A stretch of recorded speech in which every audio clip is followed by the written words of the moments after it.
अस्सलाम वालेकुम everyone, welcome to VG mentor. और आज मैं आप सब लोगों के लिए लेकर आया हूँ CS101 इंट्रोडक्शन टू कंप्यूटिंग का मॉड्यूल नंबर 3 और मॉड्यूल नंबर 14, जो लेक्चर नंबर 13 या 14 आप कह लें, जिन सेंस में आप कहना चाहें कह लें। ठीक है, अगर उससे पहले आपने अभी तक मेरा यूट्यूब चैनल सब्सक्राइब नहीं किया तो काइंडली सब्सक्राइब कर दें और साथ है बेल के आइकन को लाजमी प्रेस कर दें।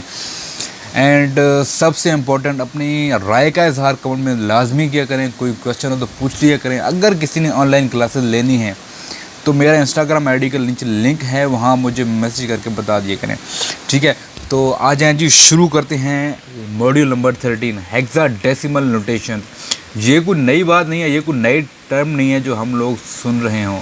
ये टर्म हम ऑलरेडी अपने स्कूल टाइम में पढ़ चुके हैं। ठीक है, तो मुझे यहाँ कुछ ज़्यादा बताने की ज़रूरत नहीं है। मैं यहाँ मेन चीज़ें बताऊँगा। जैसे कह रहा है, a long string of bits is often called stream. ये स्ट्रीम की डेफिनेशन है, ये लाजमी आएगी। इसमें MCQ आ सकता है, इसमें से शॉर्ट क्वेश्चन आ सकता है। आपने ये लाजमी प्रिपेयर करनी है। ठीक है, क्या कह रहा है कि a long string of bits. अब स्ट्रिंग क्या होते हैं? ये स्ट्रिंग है जी। ठीक है, अब ये स्ट्रिंग है।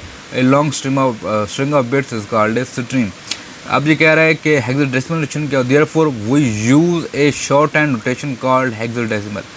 अब इतनी बड़ी स्ट्रिंग को हम नहीं लिख सकते। एक मिनट, ये जो बड़ी स्ट्रिंग है ये है कि हेक्साडेसिमल, पता होगा आप सब लोगों को नोटेशन। ये इतनी बड़ी स्ट्रिंग को हम मेंशन नहीं कर सकते, नहीं लिख सकते। ठीक है, थोड़ा कॉम्प्लेक्स है। अब हम लोग क्या करते हैं कि ऐसी नोटेशन यूज़ करते हैं जिसकी मदद से, वो नोटेशन होती छोटी सी है लेकिन उसकी मदद से हमें ये पता चल जाता है कि इसमें क्या क्या है। ठीक है, अच्छा जी, अब आ गया जी हेक्साडेसिमल रिप्रेजेंटेशन। सॉरी, अब हेक्साडेसिमल रिप्रेजेंटेशन में क्या होता है? ये वो हेक्साडेसिमल का टेबल है, ये वाला। आपने इसको लाजमी पढ़ना है। ठीक है, मैं इसको बैठ के पढ़ने वाला नहीं हूँ और ना मैं इसको बताने वाला हूँ क्या लिखा हुआ, क्योंकि आप सब लोगों ने इसको बैठ के पढ़ना है, तभी आपको कुछ समझ आएगा। ठीक है जी, अब ये नेक्स्ट कह रहा है कि इस तरह हेक्साडेसिमल, ये क्या कहते हैं, एक स्ट्रिंग है, किसी वर्ड का कोड है, किसी अल्फ़ाबेट का कोड है। ठीक है, अब उसने हेक्साडेसिमल नोटेशन में यहाँ पे लेकर दिखा दिया है।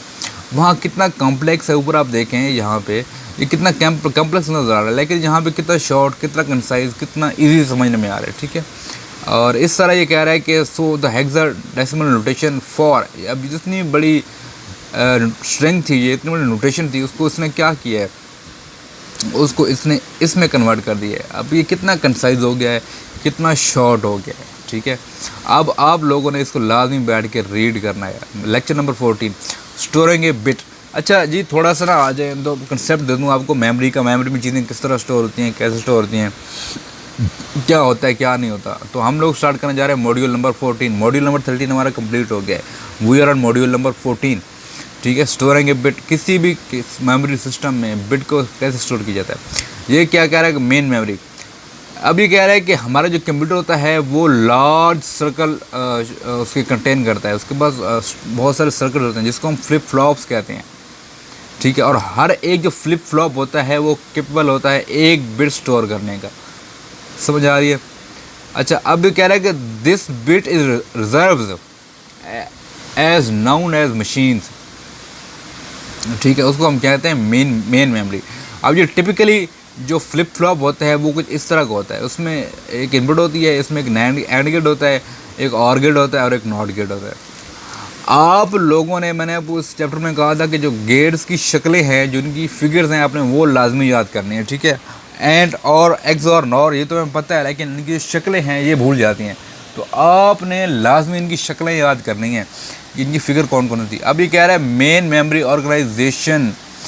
ऑर्गेनाइजेशन क्या, ऑर्गेनाइजेशन करना क्या होता है? चीज़ों को मैनेज करना होता है, ऑर्गेनाइज करना होता है। ठीक है, अब ये कह रहा है कि मैनेजेबल यूनिट सेल्स 8 बिट्स। ठीक है, एक जो सेल होता है वो 8 बिट्स का होता है। Household device have few hundred of cells. Large computer में है बिलियंस ऑफ सेल। जहाँ तक समझ आ गया आप लोगों को? ये थोड़ी सी उसने दी है एक्सप्लेनेशन, इसमें कन्फ्यूजन की ज़रूरत नहीं है, बस रीड करना है इसको। आगे बिट साइज ऑर्गेनाइजेशन। ठीक है, अब ये कह रहा है बिट साइज ऑर्गेनाइजेशन क्या होती है? ये कह रहा है देयर इज़ नो लेफ़्ट और राइट। यहाँ कुछ लेफ़्ट और राइट नहीं होता। कंप्यूटर की ज़बान में कोई लेफ़्ट एंड राइट नहीं होता। To understand the significant bit वो represent the most significant bit on the left side with highest significant bit on the right side.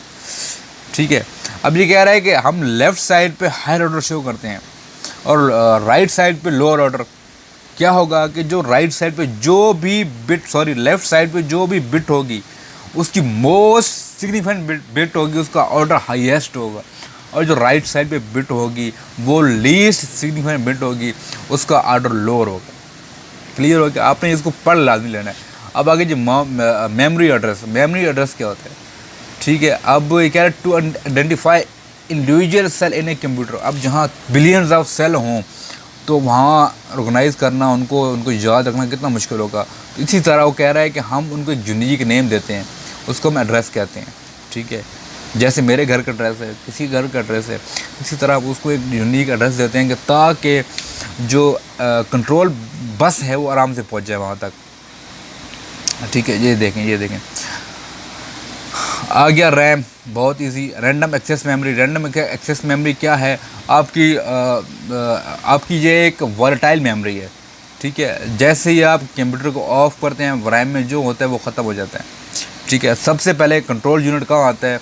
Control bus सबसे पहले आती है रैम में, जहाँ पूछती है अगर कुछ पड़ा हुआ है जो मुझे चाहिए वहाँ से लेकर चली जाती है, अगर ना हो तो जहाँ से वापस चली जाती है। कोई लंबी चौड़ी इसमें डिस्कशन नहीं है, आपने ये कंसाइज पढ़ लेना है। अब आगे D RAM, dynamic random access memory stand for. ठीक है, ये अपने इसकी जो अब्रीविएशन है वो याद करनी है। Store bits as tiny electronic charge. ये क्या करती है? बिट को स्टोर करती है एक टिनी इलेक्ट्रिक चार्ज की तरफ। रिफ्रेश मैनी टाइम एक सेकंड में पता नहीं कितनी बार इसको रिफ्रेशमेंट करती है। एस डी रैम, ठीक है, synchronous dynamic random access memory, additional technique to decrease the time need to retrieve the content from the memory cell. इससे होता क्या है? इससे क्या होता है कि इससे कम टाइम लगता है रैम से चीज़ें निकालने में। ठीक है, क्लियर हो गया? ये था हमारा जी लेक्चर नंबर 13 और 14। उम्मीद है आप सब लोगों को पसंद आया होगा, समझ आई होगी। अगर आप किसी को समझ नहीं आई, किसी को क्वेश्चन है, कमेंट में लाजमी पूछें। एंड तब तक के लिए अल्लाह हाफिज़।